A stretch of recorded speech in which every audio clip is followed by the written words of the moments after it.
بسم اللہ الرحمن الرحیم۔ السلام علیکم ناظرین، آج ہم آپ کی خدمت میں ایک خاتون سیاستدان کا تعارف لائے ہیں جن کا تعلق کینیا سے ہے۔ ان خاتون کا نام ونگری ماتھی ہے۔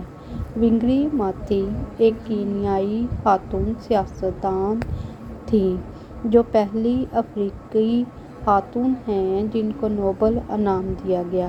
کینیا کے شہر نیوی میں پیدا ہوئیں۔ ابتدائی تعلیم کے بعد حیاتیات کی تعلیم جرمنی اور امریکہ میں حاصل کی۔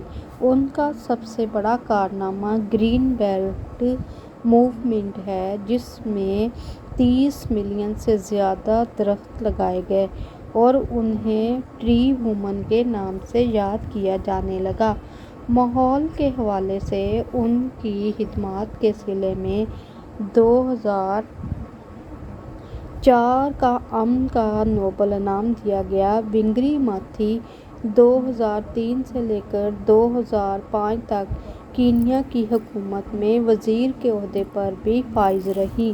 ونگری ماتھی کو جن اعزازات سے نوازا گیا: واسیڈا یونیورسٹی کی اعزازی ڈگری، اندرا گاندھی انعام، جواہر لال نہرو ایوارڈ، نوبل انعام، گولڈن مین ماحولیاتی انعام۔ ونگری ماتھی نے پیٹربرگ یونیورسٹی اور میونخ یونیورسٹی سے پی ایچ ڈی کی اسناد حاصل کی۔ ونگری ماتھی نے 25 ستمبر 2011 کو نیروبی میں وفات پائی۔